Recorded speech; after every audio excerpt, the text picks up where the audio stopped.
धर्म उसे ही कहते हैं जो धारण करने योग्य होता है, जो धारण करने योग्य होता है। जैसे धारण करने योग्य वही होता है जो धारण करके आपको सुंदर बना दे। लोग तरह तरह के कपड़ा धारण क्यों करता है? इसीलिए कि जब तरह तरह के कपड़ा धारण करता है, सुंदर सुंदर कपड़ा धारण करता है, तो शरीर दिखने में सुंदर लगने लगता है। अगर सारा कपड़ा मतलब सब दिन अगर रंग बिरंग का कपड़ा पहनते हैं, फिर दर्पण में देखते हैं, तो कपड़ा की बदौलत अपना लोग दिखने में क्या लगते हैं? अच्छा लगते हैं। इसीलिए लोग प्रायः तरह तरह के कपड़ा धारण करता है। तो जिस तरह से कपड़ा धारण करने से शरीर अच्छा लगता है, उसी तरह से धर्म धारण करने से व्यक्ति की मजबूती, व्यक्ति का खुशबू, व्यक्ति का शक्ति क्या हो जाता है? बढ़ जाता है। और उनके अनुसार वो जो चाहता है सो कर पाता है। एक बार बोलना ही पड़ेगा, बोलिए प्रेम से सद्गुरु देव की। और उन्होंने दूब के माध्यम से, लावा के माध्यम से, हल्दी के माध्यम से आप लोगों को कुछ ऐसा तस्वीर प्रदर्शित किया, जिन तस्वीर को समझने मात्र से, धारण करने मात्र से आपके जीवन की शक्ति क्या हो जाएगा? सुंदर हो जाएगा। और कहा भी जाता है कि बिना शक्ति का भक्ति होता ही नहीं है, बिना शक्ति की भक्ति नहीं होती है। कोई आदमी सोचे कि हम बिना शक्ति का ही भक्ति कर लेंगे, ये संभव नहीं है। उदाहरण के लिए कोई सोच रहा है कि 2 सत्संग सुनने से क्या होगा। सत्संग को सुनने का ब्रेन में बात भी धारण नहीं कर पाता है, सत्संग में बैठने की भी सामर्थ्य नहीं हो पाता है। इसका क्या कारण है? इसका कारण ये नहीं है कि वो मजबूत है, इसका कारण है उनके समझ में कुछ ऐसी कमजोरी है, जो कमजोरी के कारण सत्संग के महत्व को समझ ही नहीं पा रहे हैं। बोलना पड़ेगा, बोलिए प्रेम से सद्गुरु देव की। जैसे कहा जाता है कि सत्संग को समझने के लिए कौन सी शक्ति की जरूरत है? सत्संग को समझने के लिए धन शक्ति की आवश्यकता नहीं है, शारीरिक शक्ति की आवश्यकता नहीं है, रूप शक्ति का आवश्यकता नहीं है। सत्संग को समझने के लिए समझ शक्ति की आवश्यकता है। कौन शक्ति की आवश्यकता? समझ शक्ति। अब आइए देखिए, जिन समय में सबरी माँ सत्संग करती थी, उन समय में बड़े से बड़े राजा लोग भी थे। साधारण अमीर की बात मैं नहीं करता हूँ, बड़े बड़े राजा लोग सब भी थे, लेकिन उनमें सत्संग समझने की शक्ति नहीं थी। लेकिन सबरी गरीब थी, रूप भी उनके पास में नहीं थी। इनके बाद जो है वो नारी जाति की थी, बड़ा मतलब अपने आप को भी अधम से भी अधम बोली, लेकिन उनमें समझ शक्ति ज्यादा थी। कौन शक्ति ज्यादा थी? समझ शक्ति ज्यादा थी। समझ शक्ति से कौन चीज को पकड़ लिया? सत्संग को पकड़ लिया। अब बड़ा से बड़ा आदमी सत्संग को नहीं पकड़ पाया, तो सबरी सत्संग को पकड़ ली तो वो अमर हो गई। अब बड़ा बड़ा आदमी उन समय में सत्संग को नहीं पकड़ पाए थे, कुछ व्यक्ति अमर हो पाए? कहाँ अमर हो पाए? इसका मतलब है कि सत्संग को समझने के लिए, सत्संग को अपने जीवन में स्थान देने के लिए कौन शक्ति की जरूरत है? समझ शक्ति की जरूरत है। और जहाँ समझ शक्ति का अभाव हो जाता है, वो व्यक्ति सत्संग को चूम ही नहीं पाता है, वो सत्संग के पास आ ही नहीं पाते हैं, वो सत्संग के पास जा ही नहीं पाते हैं। और उनका जीवन जब सत्य से अलग हो जाता है, तो सत्य का उल्टा क्या होता है? सब लोग बोलेंगे सत्य का उल्टा असत्य होता है। सब लोग को पता है कि सत्य में सबसे बड़ा शक्ति है, असत्य में कोई भी प्रकार की शक्ति नहीं है। और जब समझ शक्ति कमजोर हो जाता है और जब सत्य से व्यक्ति अलग हो जाता है, तो जिस तरह से असत्य में कोई शक्ति नहीं है, तो उनके संग के बाद भी उनके जीवन में कोई शक्ति नहीं रह जाता है और उसका जीवन निरर्थक हो जाता है। एक बार बोल देना पड़ेगा, बोलिए प्रेम से सद्गुरु देव की। तो सत्संग करने के लिए समझ शक्ति की बहुत आवश्यकता है, बहुत जरूरी है। मैं समझता हूं कि हमारा जीवन, चाहे हम लोगों का जीवन तब सत्य पूर्ण होगा। जब अपनों लोग का समझ शक्ति क्या हो जाएगा, 1 नंबर होगा। और 1 नंबर जब होगा तब भीतर में सत्य का उपार्जन होगा। जब व्यक्ति के जीवन में सत्य का उपार्जन होता है तो उनका जीवन भारी ही नहीं, वो संसार का आधार भी बन सकता है। आज संसार का आधार अगर कोई है तो उसका नाम क्या है, सत्य ही तो है। अब देखिए, मैं आप लोग से शेयर करना चाहता हूं बातों बात में कि आप सब लोग को इस बात की जानकारी होनी चाहिए कि हमारा जीवन है और एक बगल सत्य है, एक बगल संसार है। अब हम लोगों का जीवन किस चीज को चयन करता है, किस पक्ष को चयन करता है। यदि आप सत्य के पक्ष में जीते हैं तो संसार आपका विरोध में खड़ा हो जाएगा, और जब आप संसार के पक्ष में हो जाते हैं तो आपका सत्य छूट जाएगा। किस पक्ष में आदमी को खड़ा होना चाहिए? कहा जाता है कि यह निर्णय करना कोई साधारण आदमी का काम नहीं है। यही बात आ गया था राजा हरिश्चंद्र के सामने। एक बगल संसार हो गया, एक बगल सत्य हो गया। संसार के अंतर्गत आया राज, पाठ, बाल बच्चा, पद, प्रतिष्ठा, यही तो नाम संसार का है। संसार में लोग को क्या मिलता है? पद मिलता है, प्रतिष्ठा मिलता है, राज मिलता है, पाठ मिलता है, बाल बच्चा मिलता है। ये सब संसार के पक्ष का हो गया। एक बगल सत्य हो गया। राजा हरिश्चंद्र के सामने में ही सवाल खड़ा हुआ तो राजा हरिश्चंद्र किस पक्ष में गया? अशोक जी बोलेंगे। हाँ, राजा हरिश्चंद्र सत्य के पक्ष में गया। राजा हरिश्चंद्र संसार के पक्ष में नहीं गया।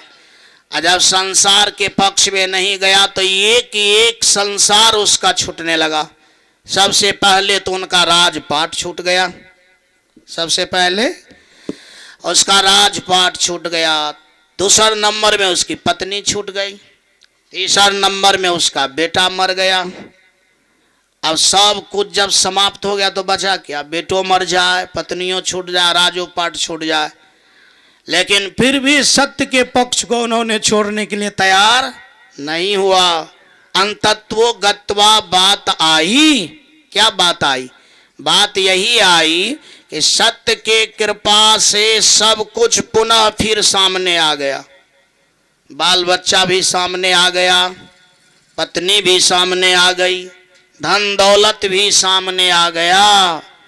तो मेरा कहने का तात्पर्य ये है कि सत्य में वो पावर है कि सब कुछ गया भी चीज आपका वापस आ जाएगा। एक बार बोलना पड़ेगा, बोलिए प्रेम से सद्गुरु। सत्य वो शक्ति है कि अगर आपके पास से सब कुछ चला भी गया है तो सत्य में इतना करंट है, सत्य में इतनी आकर्षण है कि वो सब कुछ को आपके सामने में पुनः क्या करेगा? ला करके खड़ा कर देगा। ये सत्य की शक्ति है। और जब असत्य के कारण सब कुछ चला जाएगा तो पुनः फिर वो वापस होने वाला नहीं है। बोलना पड़ेगा, बोलिए प्रेम से सद्गुरु देव की। तो याद रखिए कि सत्य में इतना पावर है कि वो चला भी जाएगा, और चला जाएगा कोई साधारण ढंग से नहीं। अब जैसे मान लिया जब जो लोग मर गया, ये जाने को क्या कहिएगा? कोई आदमी चला गया दिल्ली तो सब लोग को पता है कि दिल्ली से आ जाएगा, चाहे 1 साल में आवे चाहे 2 साल में आए। लेकिन जब कोई आदमी मर जाता है तब कितना दिन में आएगा? विजेंद्र बाबू बाजते कितना दिन में? मतलब वो ऐसा जाने वाला चीज है कि लोग को पता हो जाता है कि अब वो कभी लौट करके आने वाला, जहां से कभी लौट करके नहीं आता है।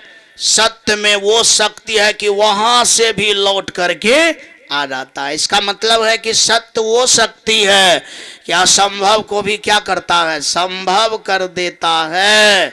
अगर ऐसा नहीं होता तो राजा हरिश्चंद्र का बेटा तो मर गया था, तो फिर वो आया क्यों? वो आया नहीं, उसको लाया नहीं गया। वो सत्य की चमत्कार है। कहा जाता है कि सत्य शक्ति इतना महीन है, वो आपके जीवन में कैसे कैसे काम करेगा, कैसे कैसे हो जाएगा, वो आपको पता ही नहीं चलेगा। वो क्या करेगा, पता ही चलने के लिए नहीं देगा। जैसे डायनेमो से बिजली निकलती है, तार में प्रवेश करके बॉल के पास आती है, अब बॉल जल जाती है तो अंधेरा भाग जाती है। बिजली कैसे निकलती है, तार में कैसे प्रभावित होती है, बॉल में कैसे घुसती है, वो पता चलता है?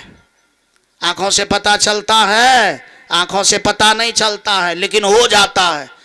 केवल अपना लोग को काम पता चलता है कि बिजली जब कंप्यूटर में जाती है तो कंप्यूटर में तस्वीर निकलने लगता है, कंप्यूटर में गीत गाने लगता है, कंप्यूटर से काम होने लगता है, बल्ब जल जाती है। ये सब कुछ आप देखते हैं, लेकिन बिजली कैसे कैसे काम करती है कोई आदमी देख पाता है? कोई आदमी यदि सोचेगा कि नहीं हम बिजली को हाथ से छू करके देखें कि कैसे कैसे काम होता है, तो उसका काम तमाम हो जाएगा। वो देख तो नहीं पाएगा, लेकिन उनके जीवन का क्या हो जाएगा, अंत हो जाएगा। तो कितने लोग के मन में होता है सत्य क्या होता है, सत्य क्या होता है, सत्य क्या होता है? अरे भाई सत्य देखने का चीज नहीं है, जैसे बिजली छूने का और देखने का चीज नहीं है। अगर छुइएगा तो करंट मारेगा तो समाप्त हो जाइएगा। वास्तव में सत्य उसी प्रकार की शक्ति है, लेकिन वो कैसे काम कर लेता है, कैसे आपके जीवन को उजागर कर देगा, उसका कोई ठिकाना नहीं है। अब आप वहीं बताइए, अब राजा हरिश्चंद्र जब सत्य को धारण किया तो वो इस बात का पता नहीं लगाया कि सत्य क्या होता है, सत्य कैसे होता है। केवल सत्य पर चलना है और सत्य को क्या करना है, मानना है। अब वो बात छू करके देखता, इत्यादि इत्यादि चीज पर तर्क वितर्क करता, तो फिर वो सत्य पर चलने में समर्थवान नहीं हो पाता। बहुत कुछ ऐसी बात है कि अगर आप बिना समझे भी करेंगे तो फायदे होगा। क्या होगा, बिना समझे भी आप करेंगे तो फायदा ही होगा।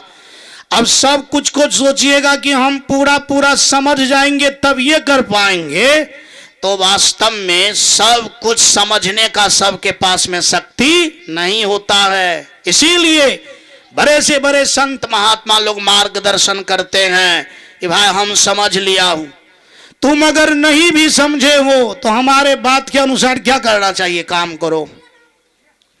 मतलब मैं जितना समझ लिया हूं उतना सबको समझना आसान नहीं है, तो हम तो समझ गए, इसीलिए मैं जैसे जैसे कहता हूं वैसे वैसे करने का क्या करो, नियम को अपनाओ। और वास्तव में अगर आप उनके अनुसार करेंगे तो बड़ा अच्छा होगा। रामचंद्र भगवान इसीलिए बोले कि साधु का संग करो, आपका काम बनना शुरू हो जाएगा। और साधु का संग करोगे, आप साधु के विषय में बहुत ज्यादा जानना शुरू कर दोगे, तो साधु को जान करके तब आप मानिएगा तो ये बात संभव नहीं है। आप संग करेंगे, आप उनकी बात को सुनेंगे, उनकी सान्निध्यता को प्राप्त करेंगे, तभी आप साधु को समझ पाएंगे या साधु की बात आप कर पाएंगे। पहले समझिए लीजिएगा पूरा पूरा तब कीजिएगा, तो वास्तव में ये बात अपना लोग के लिए बेघर हो जाएगा। बहुत कुछ ऐसा चीज है जिन पर विश्वास भी करना पड़ेगा। क्या करना पड़ेगा, विश्वास भी करना पड़ेगा। कहा जाता है कि विश्वास में इतनी शक्ति है, विश्वास में और सत्य में इतनी शक्ति है कि असत्य भी सत्य हो जाता है, असत्य भी क्या हो जाता है, सत्य हो जाता है। तो यहाँ पर इस लेवल को अच्छा बनाने के लिए विश्वास शब्द का प्रयोग हुआ है। एक मैं कहानी कह रहा हूं, उस कहानी के माध्यम से अपना लोग इस बात को जानने का प्रयास करेंगे। एक वैराग्यवती नाम की लड़की थी और राजा की बेटी थी। वैराग्यवती जब थोड़ा बड़ी हुई, शादीशुदा के लायक, तो राजा साहब बोले मैं तुम्हारा शादी कर देता हूं। वैराग्यवती बोली कि नहीं, हम भगवान का भजन करूंगी, हम जो है संसार के जाल में नहीं फंसूंगी। तो राजा साहब बहुत आश्चर्य जताए कि तो राजघराना में जन्म लिया है, बहुत संपत्ति है, अंबार संपत्ति है, कोई राजकुमार से शादी करो, अच्छा से घूमो फिरो, ऐश मौज करो, संसार में ऐश मौज से बड़ा कुछ नहीं है। बैरागवती बोली नहीं, हमारे लिए ऐश मौज की कोई जरूरत नहीं है, हमारे जीवन में तो भगवान का ही भजन अच्छा है। पिताजी, अगर आप हमारे लिए कुछ करना ही चाहते हैं तो पूजा पाठ के लिए एक मंदिर बना दीजिए, फूल का बाग लगा दीजिए, ताकि मैं मंदिर में रहूं, फूल के बाग से फूल तोड़ करके लाऊं, भगवान का भजन करूं और भगवान में अपने जीवन को समर्पित कर दूं। बेटी बहुत प्यारी थी, बहुत सुंदर थी, बहुत सुशील थी। राजा साहब को दया आ गई। राजा साहब ने बहुत सुंदर मंदिर बनवाए बैरागवती बेटी के लिए, अपने ही कैंपस में बहुत सुंदर बाग बनाए और उसमें बैरागवती रहने लगी, खूब मन तन धन से पूजा करने लगी। जब उनका उम्र लगभग 70 साल हो गया, सब केस पक गया, बूढ़ी हो गई, एक दिन 12 बजे रात में मंदिर में भगवान के पास गिड़गिड़ा रही थी, प्रभु 70 साल से मैं आपका भजन किया, भक्ति किया, लेकिन कभी भी गुरु का भी दर्शन नहीं हो पाया जीवन में, सो नहीं मर जाऊंगी, जीवन बेकार हो जाएगा, मेरा महात्मा बनना बेकार हो जाएगा। अगर आप कृपा करना चाहते हैं तो एक बार हमारे जीवन में गुरु मिल जाए। क्या मिल जाए?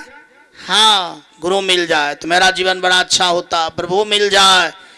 और बिना मिले अगर मैं मर जाता हूं तो सत्संग या महात्मा या कार्य सब क्या हो जाएगा? बेकार हो जाएगा। जैसे अपना लोग मक्का का खेती करते हैं और दाना बिना ही वो सूख जाए तो फिर जितना खाद पानी मेहनत सब क्या हो गया? बेकार हो गया। लेकिन मक्का सूखता है लेकिन दाना हो करके सूखे, तब तो बढ़िया बात है कि तोड़ करके छोड़ा करके 20 टका किलो बेचिए, धनवान बनिए। एक बार बोलिए प्रेम से सदगुरु देव की।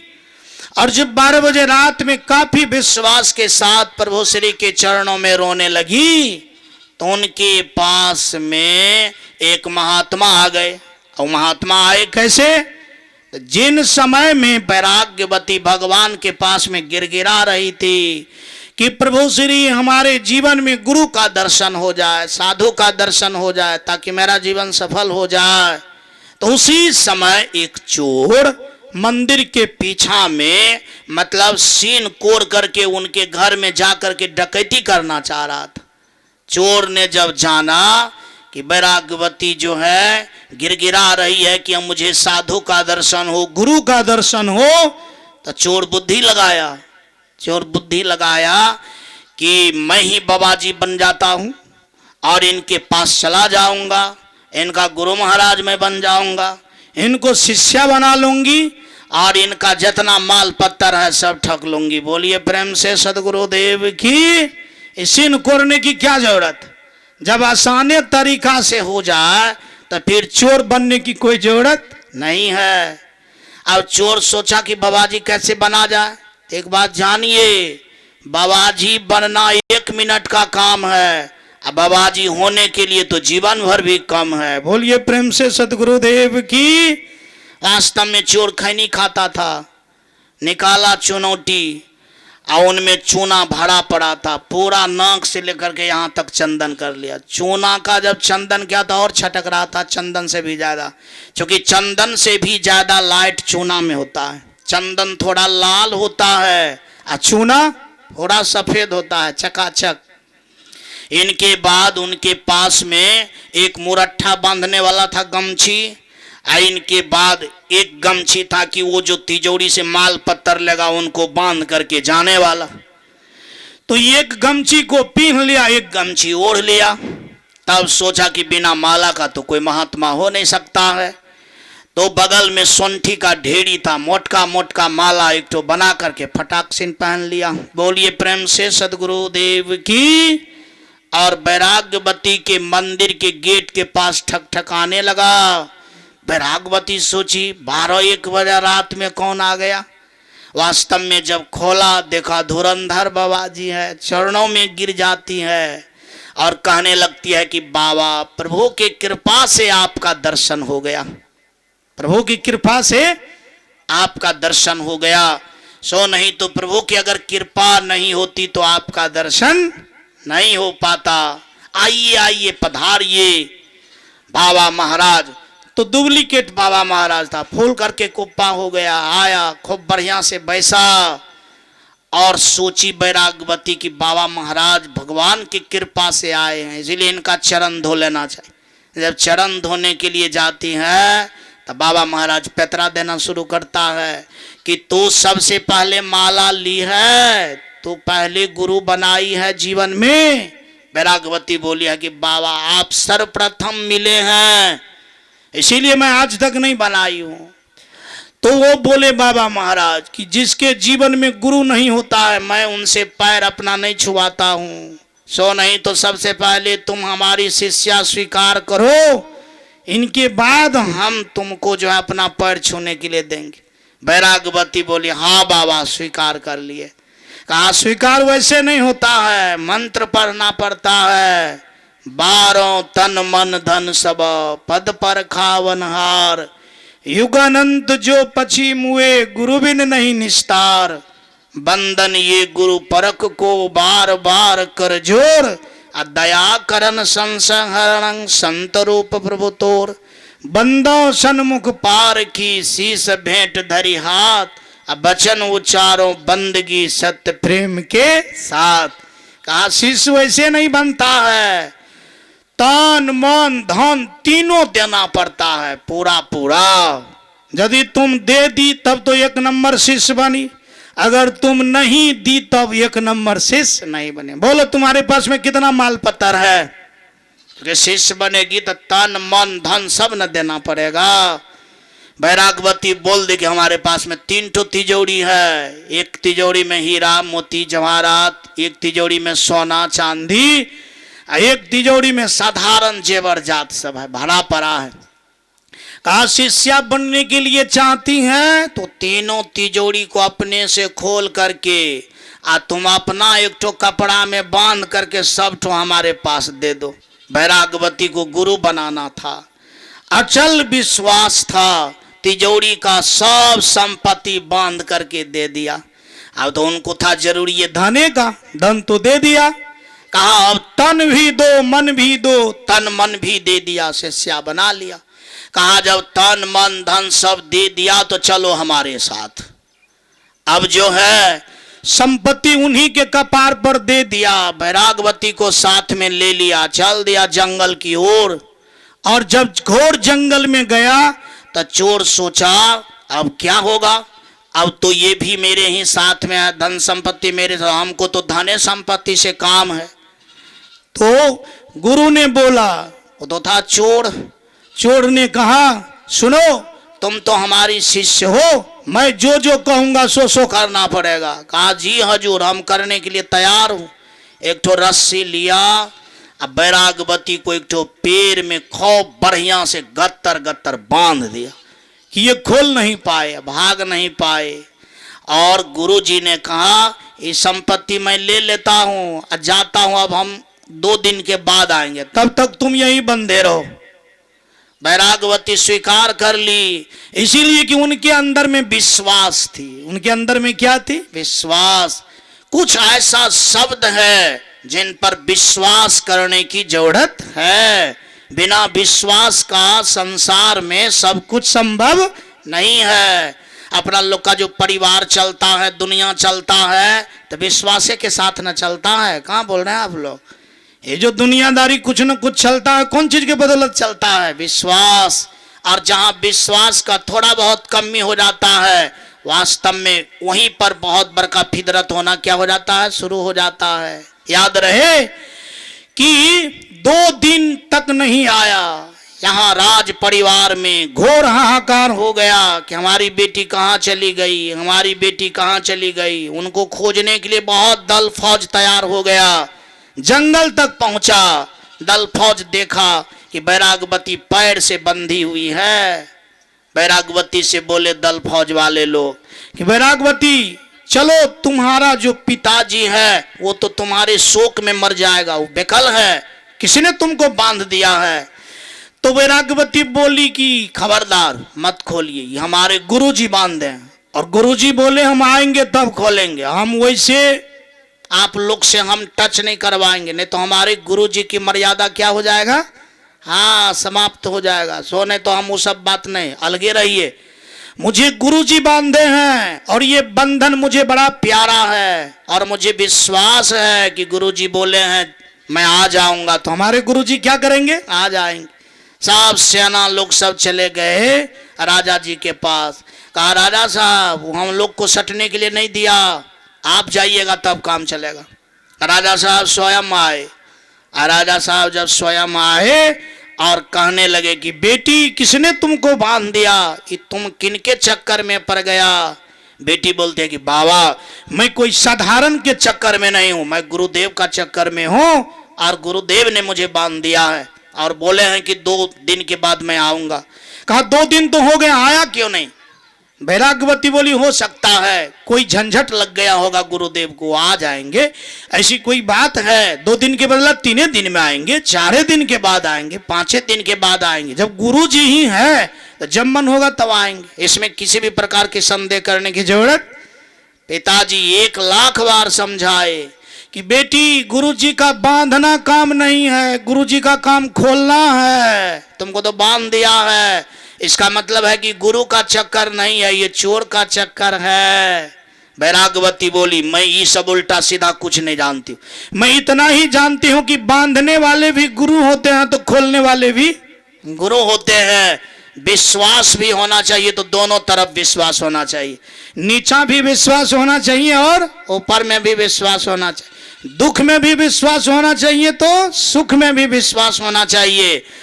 अब जैसे दे रहा है तो विश्वास करते हैं, नहीं दिया तो विश्वास खत्म हो गया, इसका नाम विश्वास नहीं है। दे रहा है तो भी विश्वास, नहीं दे रहा है तो भी विश्वास, तब ना सच कुरवा विश्वास हुआ। वैराग्यवती की विश्वास सच कुरवा है, राजा साहब की विश्वास सच कुरवा नहीं है, एक तरफ है एक तरफ नहीं है। जब इतनी बातों को प्रभु श्री ने देखा कि वैराग्यवती का विश्वास, वैराग्यवती के गुरु के प्रति श्रद्धा, सत्य के प्रति श्रद्धा इतना है, तो भगवान सोचे अब वैराग्यवती का कल्याण होना क्या है, जरूरी है। अब तो वो चोर इनके पास आएगा नहीं, सो नहीं तो मैं ही जाता हूं। भगवान स्वयं आ गए और जब भगवान आए, भगवान बोले वैराग्यवती मैं भगवान हूं, तुमको क्या चाहिए, सो नहीं तो मैं खोल देता हूं। अब चलो तुम्हारा मुक्ति हो गया, क्योंकि तुम्हारे पास में श्रद्धा, तुम्हारे पास में विश्वास बहुत कारगर है, सो नहीं तो अब तुम भगवान को पा लिया, चलो मेरे साथ। वैराग्यवती बोली खबरदार, हमको भगवान से मतलब नहीं है, हमको गुरु से मतलब है, और गुरु आएंगे तभी हमारे बंधन खोलेंगे, तब ये हम समझेंगे कि हमारी भक्ति क्या हो गई, पूरा हो गया। भगवान को जाना पड़ा और भगवान को वही चोर का वेश बना करके आना पड़ा। बोलिए प्रेम से सदगुरुदेव की। कहा जाता है कि वही चूना वाला चंदन 2 गमछी वाला महात्मा बन करके प्रभु श्री आए और बोले बोलो मैं तुम्हारा गुरु हूं कि नहीं हूं। तब जाकर के वैराग्यवती बोले हाँ अब हमारे गुरु जी आ गए, और तब जाकर के बंधन खोला और प्रभु श्री अपने साथ में ले गए। बोलिए प्रेम से सदगुरुदेव की जय। तो मैं आप लोगों से बात किया कि जब सत्य के प्रति, जब भक्ति के प्रति, जब प्रभु के प्रति आपकी आस्था प्रबल हो जाएगा, तब जाकर के वो सत्य का आपके पास में क्या होगा, प्रगटीकरण होगा।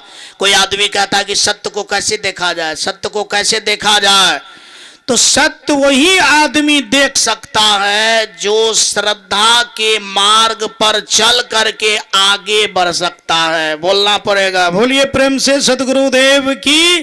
जैसे वैराग्यवती सत्य को कैसे देखी, यानी श्रद्धा के पथ पर वो चलने का क्या किया, प्रयास किया, और श्रद्धा के पथ पर चलने का जो प्रयास करता है वो केवल भक्ति की ही बात समझती है, बाद बाकी लोग के बात को समझने के लिए तैयार नहीं होता है। अब जैसे वैराग्यवती को पिताजी के बात पर विश्वास नहीं है, यानी उनके सेना पर विश्वास नहीं है, उनको भगवान पर भी विश्वास नहीं है, वास्तव में उनके अंदर में गुरु पर विश्वास हो गया, और जब गुरु पर विश्वास हो गया तो भगवान को भी क्या हो गया, मिलना आसान हो गया।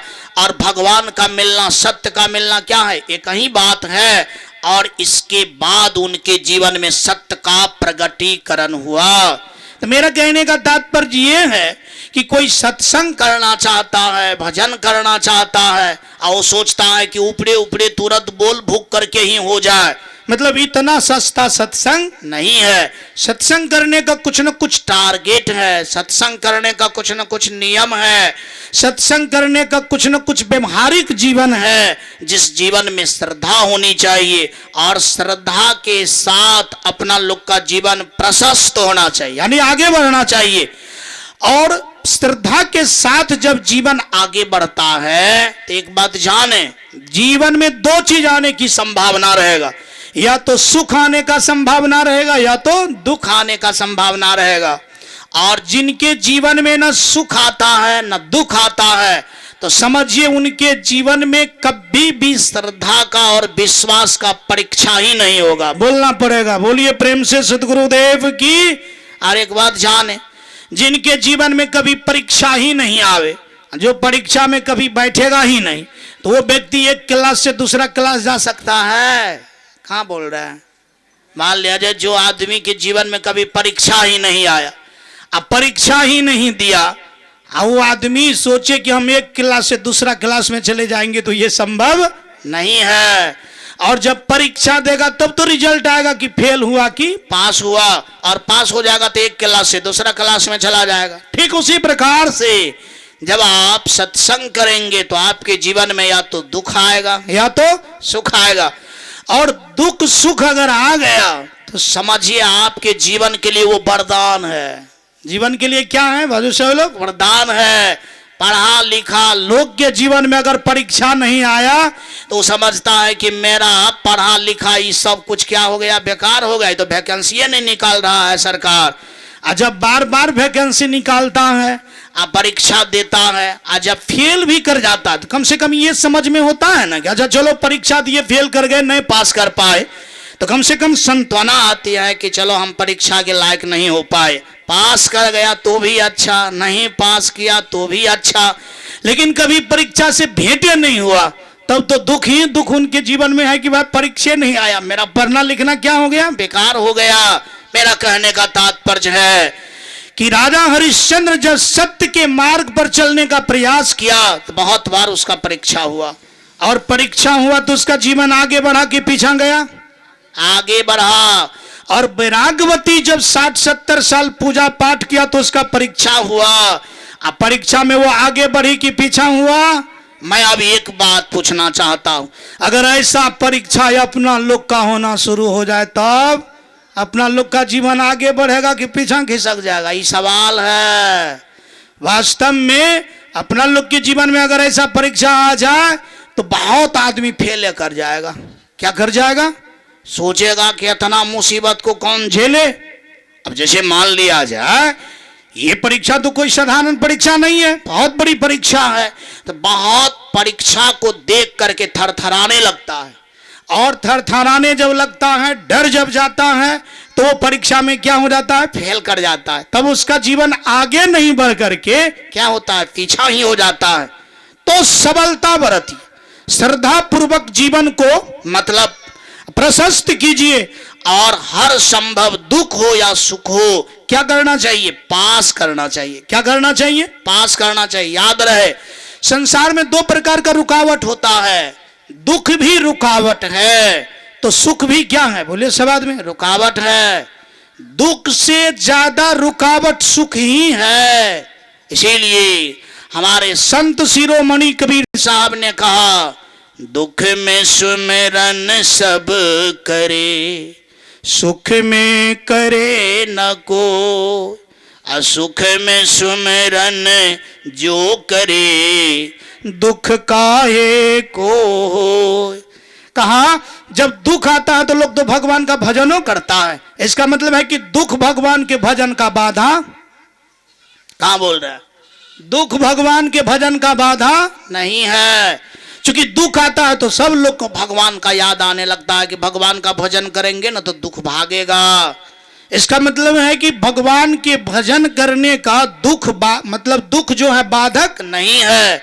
और जब व्यक्ति सुखी हो जाता है, अब किसी भी प्रकार का टेंशन नहीं है, सब कुछ से भरा पड़ा जीवन है, तब तो उनके लिए भजन मालूम पड़ता है कि एक प्रकार का बोझ है, निरर्थक मालूम पड़ता है कि भजन करने से क्या होगा, मेरा तो जीवन वैसने सुखी है।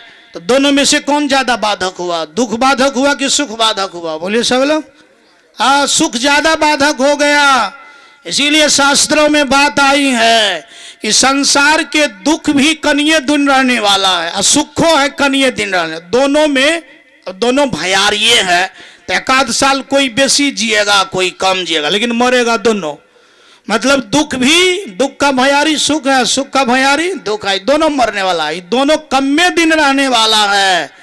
तो उसी में जो ज्ञानी लोग होता है वो चुनता है। भजन करने वाले अक्सर दुख ही चुनता है, सुख नहीं चुनता है। बोलिए प्रेम से सदगुरुदेव की। कहा जाता है कि सबरी को पूछा गया कि तू दुख लेगी कि सुख लेगी? सबरी बोली कि ना हम सुख नहीं लेंगे, सुख लेंगे तो हमारा भजन भक्ति क्या हो जाएगा, बंद हो जाएगा, इसीलिए हम सुख नहीं लूंगी, हम दुख ही लूंगी। अगर हमारे जीवन में दुख रहेगा तो भगवान का याद खटाखट आएगा, खटाखट आएगा, एक बार भी नहीं भूल पाऊंगी।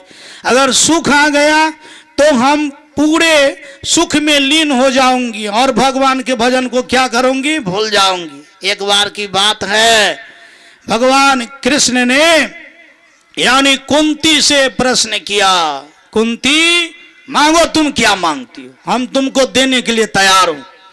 कुंती बोली प्रभु श्री आप अगर देने के लिए तैयार हैं तो संसार के जो भी सबसे बड़का बड़का विपत्ति है, दुख है, सब हमारे कपार पर दे दीजिए। बोलिए प्रेम से सदगुरुदेव की। भगवान कृष्ण को कैद हो गया कि भाई हम कितना बढ़िया से कुंती से बोले कि मांगो क्या मांगती हो, रिलेशनो है, मैं भगवान हूं, मेरा ये अपना आदमी है, आई बोलती है कि जितना दुख विपत्ति है सब हमरे कपार पर दे दीजिए। ये तो अन्याय हो गया। ये तो भगवान कहीं दुख देता है, भगवान तो सुख देता है।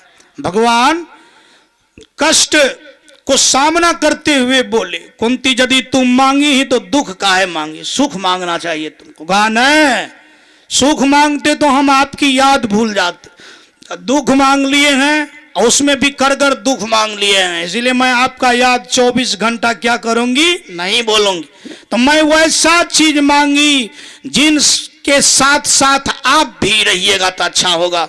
सुख के साथ में भगवान का नाम भगवान नहीं रहता है, और वास्तव में दुख के साथ में उनका नाम याद रहता है तो भगवान साथ रहता है। इसीलिए मैंने दुख ही मांगा।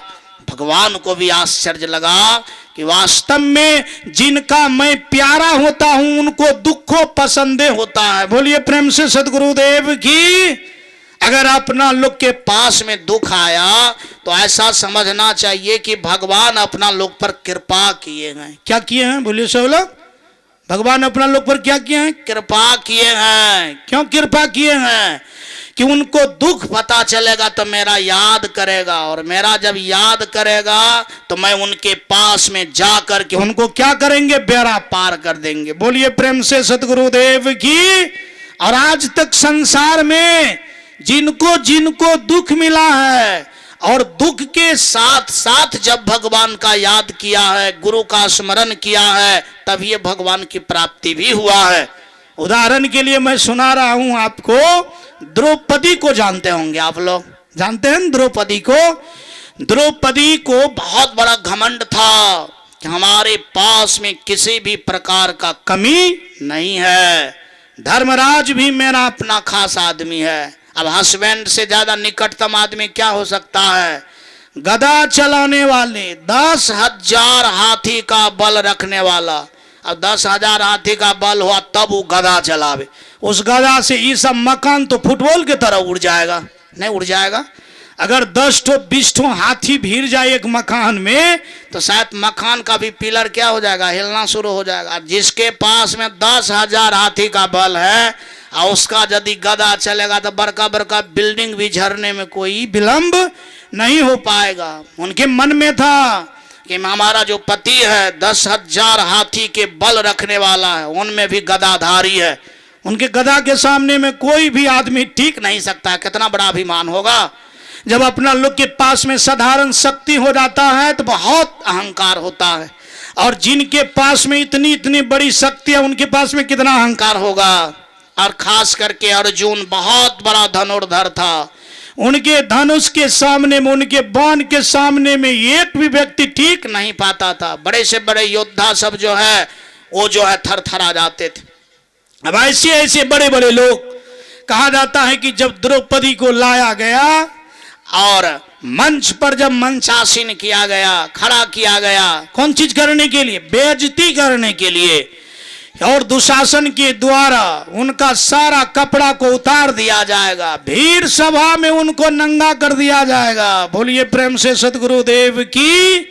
और खड़ा होकर के आंखों से देखने लगी कि हमारे सामने में तो इतना बड़ा बड़ा आदमी है, जो आदमी हमारे शरीर को टच करेगा उनका तो फाका बोल जाएगा। जैसे सरौता पर सुपारी cut cut cut cut cut जाता है, वैसे श्रोता बन जाएंगे हमारे पांचों पति देव, और सब सुपारी बन जाएगा, सबको काट काट करके अलग अलग कर देगा। और इसी के मद में वो अच्छे तरीका से खड़ा हो गई।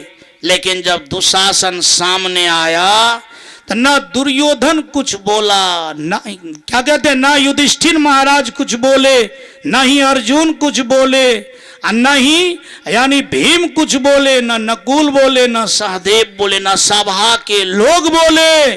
तब उनके अंदर में बड़ा दुख हुआ। क्या हुआ बोलिए सब लोग? बड़ा दुख हुआ। समझने की बात है कि जिन समय आपका साथ सब आदमी छोड़ देगा, जिन पर आप विश्वास करते हैं, सब छोड़ देगा, सब मुंह को बंद कर लेगा, उनके उन समय में अपना लोग को कितना कष्ट होगा, कितना कष्ट होगा बोलिए। जिन पर आपका पूरा भरोसा है कि ये हमारे मदद करेंगे, ये हमारे आदमी हैं, और उन वक्त आपका कोई आदमी मदद ना करे, कितना दुख होगा। आप सोचेंगे ना कि संसार में अब मेरा कोई नहीं है। द्रौपदी को ये चेतना निकली कि हमारा संसार में कोई नहीं है। और कहा जाता है कि जब व्यक्ति संसार से हट जाता है, उसी का ख्याल कहां पर जाता है? भगवान पर जाता है। और द्रौपदी खास करके अब सोची कि अब दुनिया का सहारा नहीं, अब ये कहीं सहारा है। किसका सहारा है? भगवान का सहारा है। और भगवान की तरफ ध्यान गया। ध्यान सर्वप्रथम गया कितना? 4 आना, यानी कुछ ध्यान भगवान पर, कुछ ध्यान दुनियादारियों पर। इकट्ठे थोड़े टूटता है दुनियादारी से ध्यान। जब 4 आना ध्यान भगवान पर गया, अब 12 आना ध्यान संसार में रहा, तो पलड़ा कौन भारी है, संसार वाला कि भगवान वाला? संसार वाला पलड़ा भारी था। तब भगवान सोचे कि नहीं, अभी नहीं जाएंगे, अभी इनका संसारे वाला पलड़ा भारी है, कम से कम आधा पार होने के लिए देता हूं। कुछ देर जब नहीं आए तब जा करके आधा आधी हो गया। आधा संसार पर ख्याल है, आधा भगवान पर ख्याल। भगवान फिर भी नहीं आए, कहा आधी अभी हुआ है, तो बटिया खेती हो गया, आधा इधर आधा इधर। जब 75 पैसा भगवान का याद करने लगा, 4 आना ख्याल जब दुनिया पर रहा, तब भगवान आने के लिए उठ बैठ करने लगा। और जब भगवान को उठ बैठ करते हुए देखे तो उनकी पत्नी बोली, रुक्मिणी उठ बैठ क्यों कर रहे हैं, क्या हो गया? नस का तो प्रॉब्लम नहीं हो गया है बैठे बैठे? तब भगवान बोले, नस प्रॉब्लम नहीं है, ये बीमारी का प्रॉब्लम नहीं है, 75 पैसा मेरा याद मेरा भगत करने लगा। और जब 75 पैसा 1 टका में याद करता था, मैं उठ बैठ करता हूं, जाऊं कि नहीं जाऊं, जाऊं कि नहीं जाऊं। तब तक में 100% भगवान का याद किया। भगवान फारा बांध करके चल दिए। कहा उठ बैठ, बंद करके आप चल दिए? कहा हाँ, इसीलिए चल दिए कि अब 100% याद करने लगा। और जो मेरा 100% याद करता है और दुख के साथ करता है, वास्तव में मैं उनके लिए 1 भी पैसा विलंब नहीं करता हूं।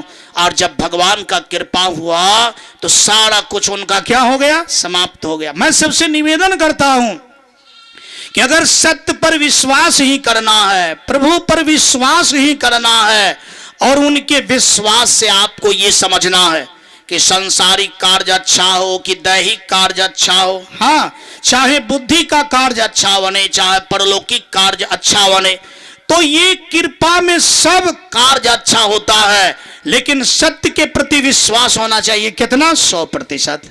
कितना होना चाहिए? 100%।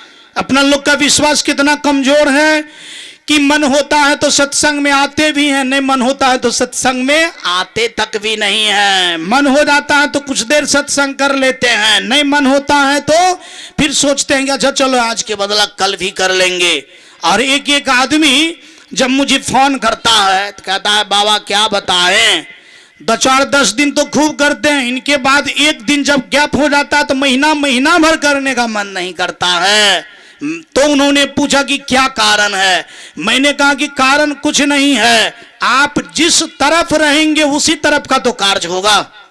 जो व्यक्ति का ख्याल, जो व्यक्ति का चयन जिस तरफ ज्यादा रहता है उसी तरफ का कार्य क्या होता है? ज्यादा होता है।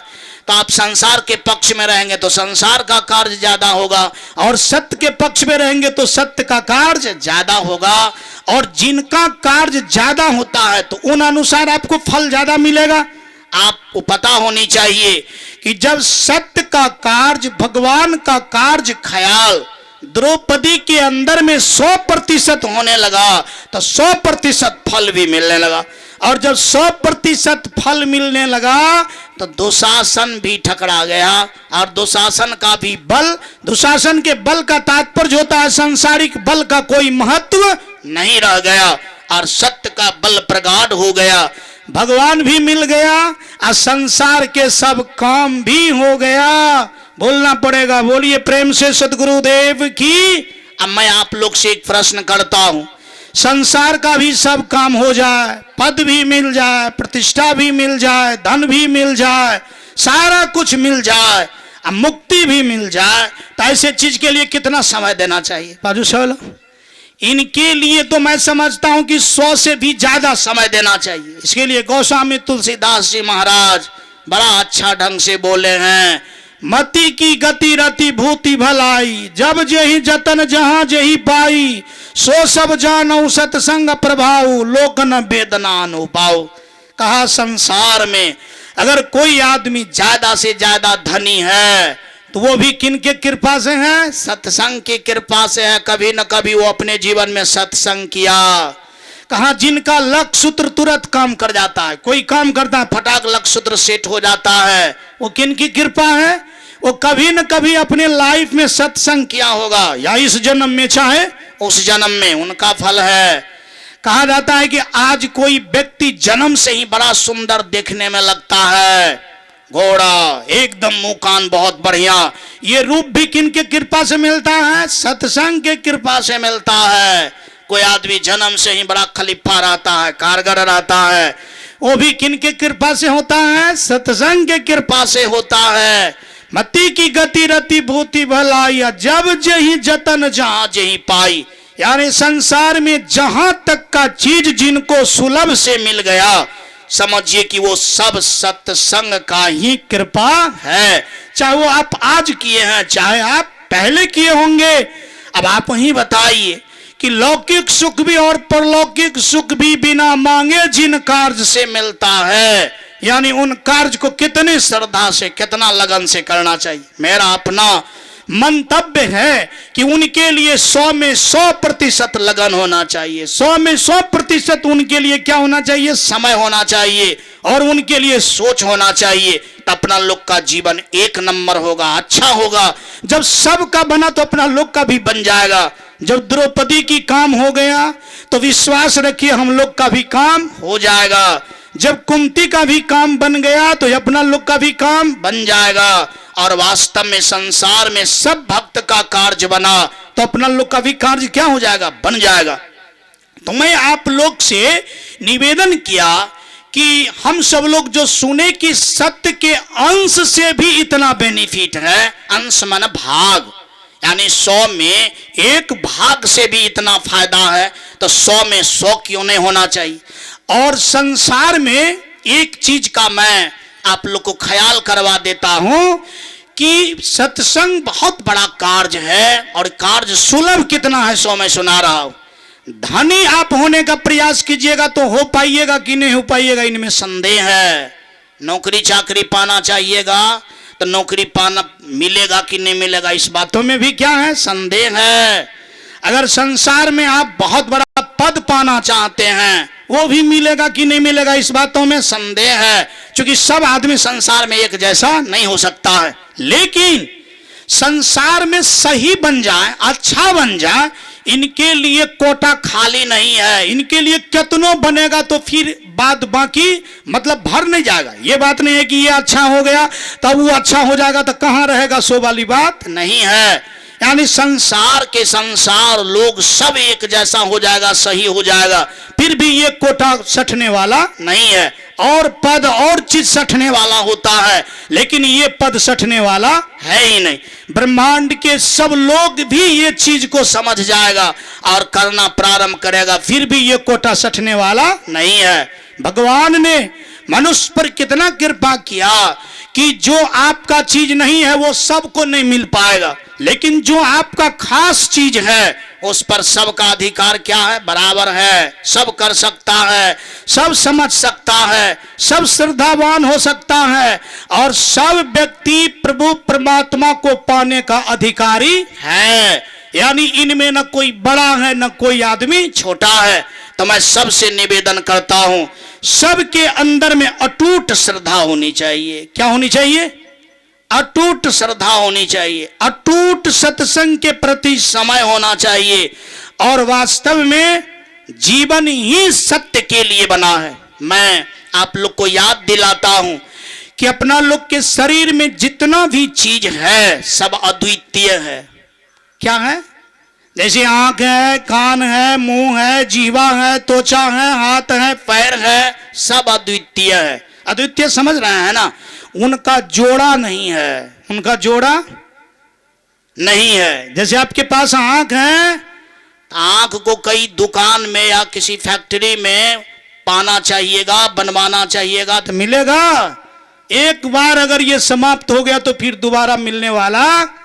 एक बार अगर दोनों हाथ गड़बड़ा गया तो पुनः सोचिएगा कि बदला बदली कर लेंगे तो ये बात नहीं हो पाएगा। एक बार अगर बहरा हो जाएंगे आप तो वास्तव में सोचेंगे कि हम दूसरा कान बनवा लेता हूं तो ये संभव नहीं है। इसका क्या मतलब? इसका मतलब है कि शरीर का जो भी पार्ट्स है सब अद्वितीय है, बेजोड़ है। उनका जोड़ा संसार में, संसार में जितना भी चीज है सबका जोड़ा है ना? जोड़ा एक तो बैल लाता है तुरंत जोड़ी लगा लेता है कि भाई इनका जोड़ा ये होगा, होगा कि नहीं? आप कितनों महंगा जेवर जात है तुरंत उसका जोड़ा लग जाएगा। संसार के मकान भी कोई बनाया तो उनका भी जोड़ा फटाक से लोग बना लेता है। लेकिन संसार में जो चीज आपके शरीर में लगा हुआ है सब बेजोड़ है। अब आप वही बताइए, ये बेजोड़ सामान को बेजोड़ चीज में लगाना चाहिए कि जो मतलब साधारण चीज है उसमें लगाना चाहिए? बाजू से लोग, अरे भाई बेजोड़ सामान को बेजोड़ चीज में लगाना चाहिए। किस में लगाना चाहिए? बेजोड़ सामान को बेजोड़ चीज में लगाना चाहिए। लेकिन अपना लोग बेजोड़ सामान को जोड़े जार में लगा रहे हैं। मतलब जो सामान ये सामान से भी घटिया है उसी सामान को प्राप्त करने में लगा रहे हैं। तो इस काम का नाम बुद्धू होगा कि बुद्धिमान होगा? बोलिए। मान लिया जाए करोड़ों चीज के सामान को लगा करके 1 लाख वाला सामान को पाना चाहे, 99 लाख जो है वो घाटे में चल गया तो उसका नाम बुद्धू हुआ कि बुद्धिमान हुआ? उसी का नाम बुद्धू है। सच में संसार में मानव के पास में जो पार्ट्स है, अंग है, ये बेजोड़ है और इसको लगाना चाहिए किस चीज में? बेजोड़ में लगाना चाहिए। और बेजोड़ यह संसार में परमात्मा है। बेजोड़ क्या है बाजू से लोग? हाँ, परमात्मा है। बेजोड़ क्या है? ज्ञान है। बेजोड़ क्या है? साधना है। इसीलिए ये सारे पार्ट्स को बेजोड़ चीज में लगाना चाहिए। और संसार में आज तक जो इस बेजोड़ चीज में लगाया है वो आदमी भी बेजोड़ हो गया। क्या हो गया? वो भी आदमी क्या हो गया? बेजोड़ हो गया। क्योंकि बेजोड़ बेजोड़ के साथ हो गया अब बेजोड़ बेजोड़ का साथ हो जाता है तो उनका भी जोड़ा दुनिया में मिलना असंभव हो जाता है। जैसे कबीर साहब बेजोड़ हो गए, आज तक उनका जोड़ा नहीं लगता है। महात्मा बुद्ध बेजोड़ हो गए, आज तक उनका जोड़ा जल्दी नहीं लगता है। महर्षि में ही बाबा बेजोड़ हो गए, उनका भी जोड़ा जल्दी नहीं लगता है। काहे? तो अपने बेजोड़ पार्ट्स को, बेजोड़ शरीर को बेजोड़ चीज में लगा दिया। किस में लगा दिया? बेजोड़ चीज में लगा दिया। और वास्तव में वो घड़ी, वो पल, वो समय अपना लोग के पास में है। कहा गया है समय गया फिरता नहीं, झट ही करो निज काम। अगर ये समय आपके हाथ से चला जाएगा तो बेजोड़ो चीज छूट जाएगा। शरीर छूट गया तो बेजोड़ सामान भी छूट गया। अब मान लिया जब वो भी बेजोड़ से नहीं आप मिल पाए तो वो भी बेजोड़ छूट गया, तब आप एक तो घंटी लेकर के बजाते रहिए, कोई पूछने वाला दुनिया में नहीं मिल पाएगा। और जब व्यक्ति बेजोड़ चीज से बेजोड़ चीज की प्राप्ति कर लेता है तो व्यक्ति मर करके भी क्या हो जाता है? अमर हो जाता है। तो जिंदा में तो पूछवे करेगा, मरने के बाद भी लोग पूछने के लिए क्या रहता है? तैयार रहता है। और ऐसा समय अपना लोग के पास है। ऐसा समय को पल पल समझना चाहिए और ऐसे समय को समय नहीं समझना चाहिए, परम धन समझना चाहिए। समझना चाहिए कि ये समय नहीं बीत रहा है, जीवन बीत रहा है, मंजिल बीत रहा है, कर्म बीत रहा है, अमरता बीत रहा है। और जो व्यक्ति इस चीज को इस तरह से समझ लेता है, उस सब समय को बेजोड़ चीज में लगा करके बेजोड़ चीज को प्राप्ति करके जीवन को क्या करता है? बेजोड़ बना लेता है, सुंदर बना लेता है, सत्य बना लेता है, मुक्त बना लेता है। तो मैं सब लोग के बीच में सादर निवेदन किया दो शब्दों से, हर व्यक्ति संसार का बेजोड़ है, बशर्ते इस बेजोड़ता को समझने की जरूरत है, बेजोड़ में लगाने की जरूरत है। कहां भी जाता है कि लोग बढ़िया चीज को पा ही लेगा, प्रयोग नहीं करेगा तो क्या मिलेगा? बोलिए। आपके पास में अच्छी गाड़ी है लेकिन आप चलाइएगा ही नहीं, आप कहीं जाइएगा ही नहीं, उस गाड़ी से आप कहां पहुंच पाइएगा? वो तो दरवाजे पर खड़ा रह करके जंग लग जाएगा, सड़ जाएगा। उसी तरह से बहुत बड़ा चीज को पा ही लिए तो क्या हुआ? इनका प्रयोग ही नहीं किए तो फिर कुछ भी नहीं किए। तो आइए हम सब लोग प्रयोग करेंगे। और मैं सोचता हूं कि सायंकालीन अपराह्नकालीन सत्र में भी कुछ सत्संग हो जाए और आज के सत्संग में अपना सब लोग खास करके सुने कि श्रद्धा अटूट होनी चाहिए। सत्य का पहचान करने के लिए जीवन में कुछ साधना चाहिए। बातों से केवल सत्य का पकड़ नहीं होता है। और सत्य के अंश से अगर फायदा है तो पूरा पूरा सत्य से कितना फायदा होगा सो तो आप प्रामाणिकता ढंग से समझ गए होंगे। और इसीलिए बड़े से बड़े आदमी सत्य के लिए सारा कुछ कुर्बान किया, धन कुर्बान किया, पद कुर्बान किया, बल कुर्बान किया, परिवार कुर्बान किया, तब जाकर के उनका जीवन सत्य बना। और जिनका जीवन सत्य हो जाता है वो अमर हो जाता है। अमरता से, अमृतता से बड़ा धरती पर कुछ होता नहीं है। और इन बातों को पाने के लिए अपना लोग को सोचना चाहिए, समझना चाहिए। यदि पारिवारिक जीवन भी आप जीते हैं, चाहे जो भी जीवन आप जीते हैं, उसी जीवन में सत्य का भी जीवन जिया जा सकता है। सत्य का जीवन कहीं जिया जा सकता है। चाहे घर में रह करके आप जी सकते हैं, चाहे मठ में रह करके आप जी सकते हैं, चाहे काम करते करते जी सकते हैं। मतलब सत्य के लिए कोई अलग कार्य करने की जरूरत नहीं है। जो कार्य आप जहां करते हैं वहीं पर आप सत्य को लागू कर सकते हैं और सत्य को पा सकते हैं। आइए मैं आप लोग के बीच एक भजन सुना रहा हूं। भजन के साथ आरती होगी, प्रसाद लेकर के घर जाइएगा। और अपराह्न कालीन में कुछ सत्संग होगा तो सब लोग सत्संग में आएंगे, कुछ सत्संग वाणी को अपराह्न कालीन भी सुनेंगे। आइए हम सब लोग भजन गाते हैं और भजन का आनंद लेते हैं। बोलिए प्रेम से सद्गुरुदेव की जय, सद्गुरुदेव की जय। राम कहने से तर जाएगा, राम कहने से तर जाएगा, भव से पार उतर जाएगा, भव से पार उतर जाएगा, राम कहने से तर जाएगा, राम कहने से तर जाएगा।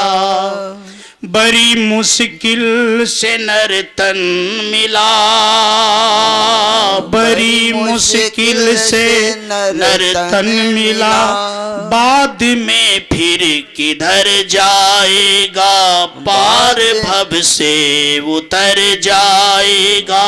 राम कहने से तर जाएगा, राम कहने से तर जाएगा, भव से पार उतर जाएगा, भव से पार उतर जाएगा।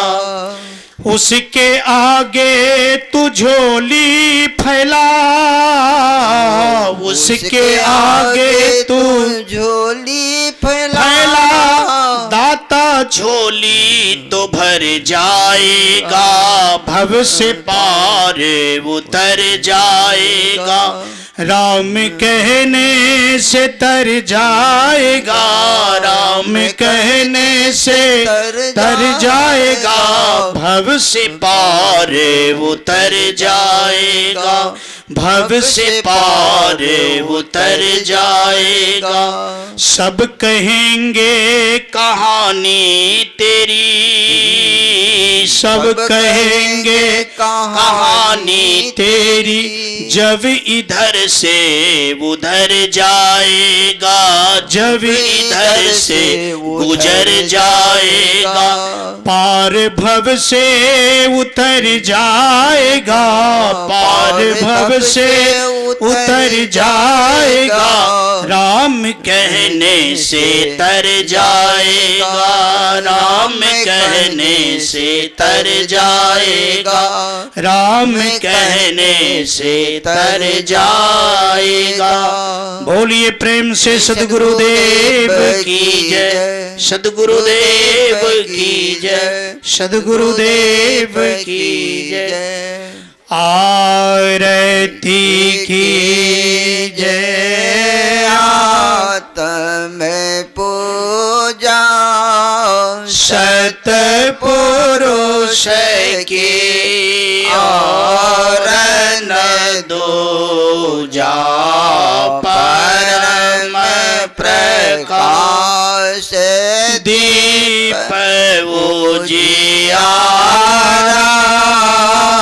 घट घट देखूं प्राण प्यारा, भक्ति भाव और नहीं भेवा, दया स्वरूपे कर ले सेवा, सत संगत मिले शब्द विराजे, धोखा द्वंद भरम सब बाजे, काया नगरी देव बहाए, आनंद